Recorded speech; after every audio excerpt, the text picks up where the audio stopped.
তোমরা আমার পেছনে দাঁড়িয়ে না থেকে এখান থেকে চলে যাও। এসব আমার একদম ভালো লাগে না। আমাকে আমার মতো একা থাকতে দাও। তোমরা এখানে কেন এসেছো? এসব কিছু মহারাজার আদেশ, তার কথা তো আমাদের মানতেই হবে।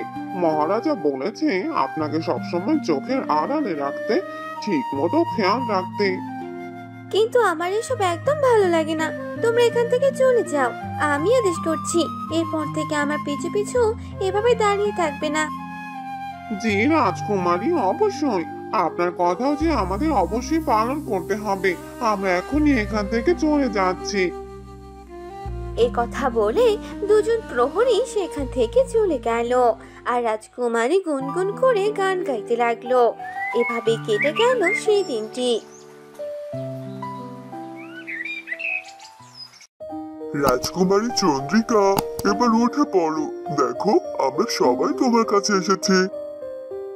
পরদিন সকালবেলা রাজকুমারী ঘুম থেকে ওঠা মাত্রই দেখতে পেল তার সামনে সবাই দাঁড়িয়ে আছে। আর সেই দিন রাজকুমারীর 18 বছর পূর্ণ হয়েছে।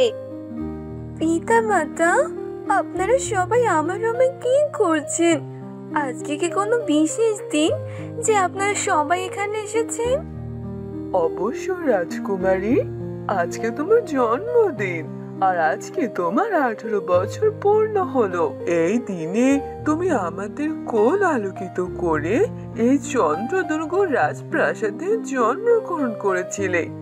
আজ একটি খুবই আনন্দের দিন। শুভ জন্মদিন রাজকুমারী।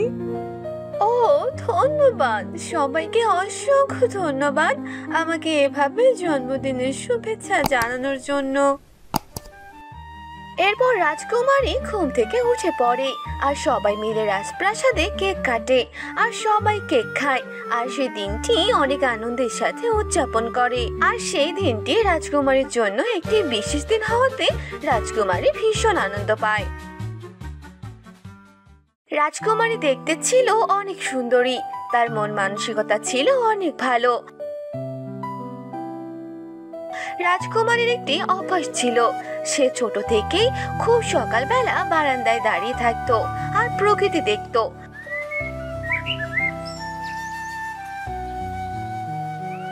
আর ঠিক এভাবেই একদিন সকালবেলা রাজকুমারী বারান্দায় দাঁড়িয়েছিল। কিছুক্ষণ পর সেখানে একটি পাখি চলে এলো। রাজকুমারী, রাজকুমারী, তুমি কি আমাকে একটু সাহায্য করতে পারো? আমি খুব বিপদে পড়ে তোমার কাছে এসেছি। দয়া করে আমাকে ফিরিয়ে দিও না, আমাকে সাহায্য করো। আমার সাহায্যের খুব প্রয়োজন। এসব কি হচ্ছে? আমি একজন সাধারণ মানুষ হয়ে কিনা একটি পাখির কথা শুনতে পাচ্ছি। এই যে অবিশ্বাস্য ব্যাপার। কি হয়েছে তোমার? তুমি এভাবে আমার কাছে সাহায্য কেনই বা চাইছো? আমার নাম মালা। আমি একটু দূরের জঙ্গলে বাস করি। আর আমি দুটো ডিম দিয়েছিলাম, কিন্তু বড় বাজ পাখি এসে আমার ডিম দুটো চুরি করে নিয়ে যায়। তুমি দয়া করে আমাকে সাহায্য করো আর ডিমগুলো আমার কাছে ফিরিয়ে দাও।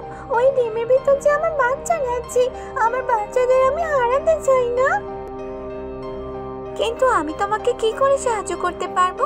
ওই বাজ পাখি কোথায় আর আমি তার কাছে কিভাবে যাব? আমি এটা করতে পারবো না। আমি আমার জাদু দিয়ে তোমাকে ছোট বানিয়ে দেব আর তোমাকে ওই বাজ পাখির কাছে নিয়ে যাব। আর জাদুটি আমি মানুষের উপরে প্রয়োগ করতে পারি। এই বাজ পাখির উপরে আমি কোনো জাদুই প্রয়োগ করতে পারবো না। তুমি শুধু আমাকে সাহায্য করো। বাজ পাখি থেকে আমার ছোট্ট ডিমগুলো নিয়ে এসে দাও। বাজ পাখি থেকে আমি অনেক ছোট, যার কারণে এগুলো আমি করতে পারছি না। ওর সাথে কোনো লড়াই করতে পারছি না, যার কারণে তোমার সাহায্য নিতে হচ্ছে। দয়া করে আমাকে ফিরিয়ে দিও না। হ্যাঁ হ্যাঁ, তুমি কোনো চিন্তা করো না। আমি তোমার ডিমগুলো ওই বাজ পাখির কাছ থেকে নিয়ে আসবো। তুমি শুধু তার কাছে নিয়ে যাওয়ার ব্যবস্থা করে দাও। আর তুমি একটু অপেক্ষা করো, আমি আমার তীর ধনুকটা নিয়ে আসছি। ওটাই আমাকে সাহায্য করবে।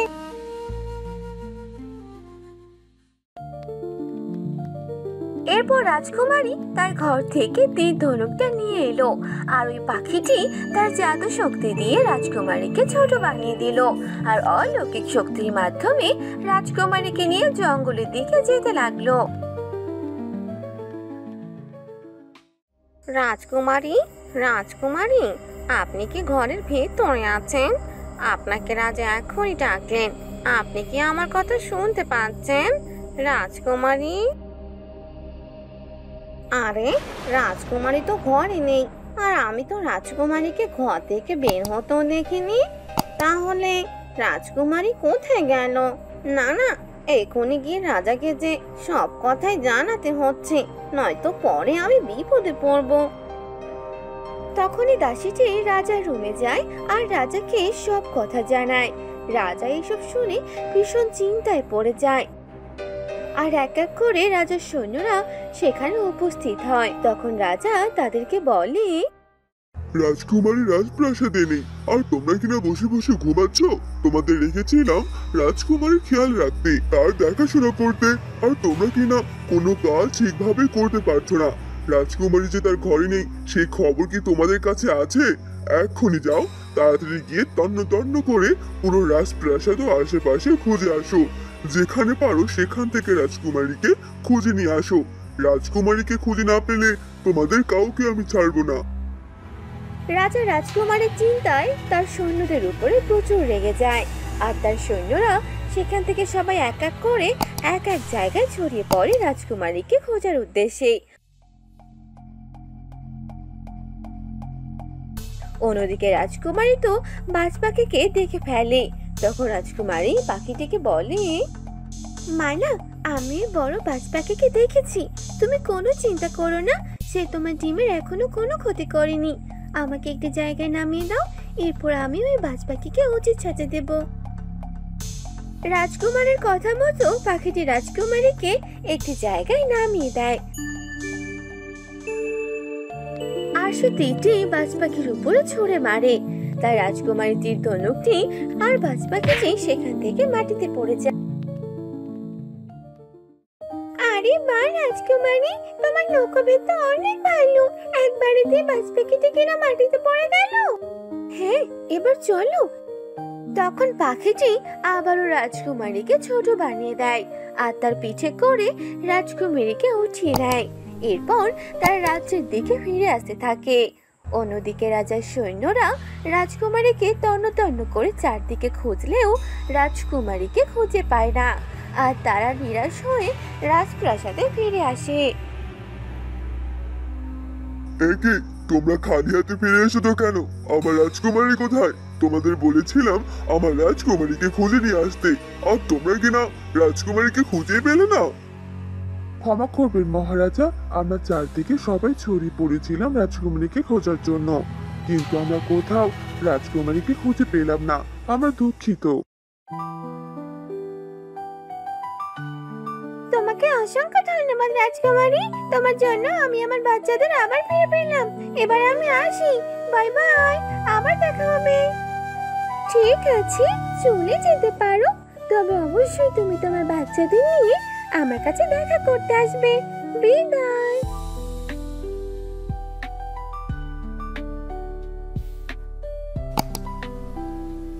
আরে ওই তো রাজকুমারী ফিরে এসেছে। আরে রাজকুমারী, তুমি কোথায় গিয়েছিলে? পিতা, আসলে আমি একটু বাইরে গিয়েছিলাম। বাহিরে গিয়েছিলে? কিন্তু তুমি আমাদের কাউকে কোনো কিছু বলে যাওনি কেন? তুমি জানো তোমার জন্য আমি কতটা চিন্তায় পড়ে গিয়েছিলাম। সব সৈন্য দলকে চারদিকে পাঠিয়ে দিয়েছি তোমাকে খোঁজার জন্য, কিন্তু তারা কেউ তোমাকে খুঁজে পায়নি। এরপর থেকে কোথাও গেলে অবশ্যই আমাকে জানিয়ে যাবে, আর আমি তোমার সাথে 2-4 জন প্রহরীকে পাঠিয়ে দেব। এভাবে একা একা কোথাও যেতে পারবে না তুমি। আমি দুঃখিত পিতা, আমাকে আপনি ক্ষমা করে দেবেন। এবার তোমরা সবাই এখান থেকে চলে যাও, আর আজকে পর থেকে রাজকুমারীর উপর কড়া নজর রাখবে। এরপর যেন এরকম ভুল তোমরা কেউ না করো, নয়তো এরপর তোমরা কঠোর শাস্তি পাবে। এরপর সেখানে থাকা সব সৈন্য দলরা সেখান থেকে চলে গেল, আর রাজকুমারী খাবার টেবিলে গিয়ে খাবার খেতে লাগলো। এভাবেই রাজকুমারীর সেই দিনটা কেটে গেল।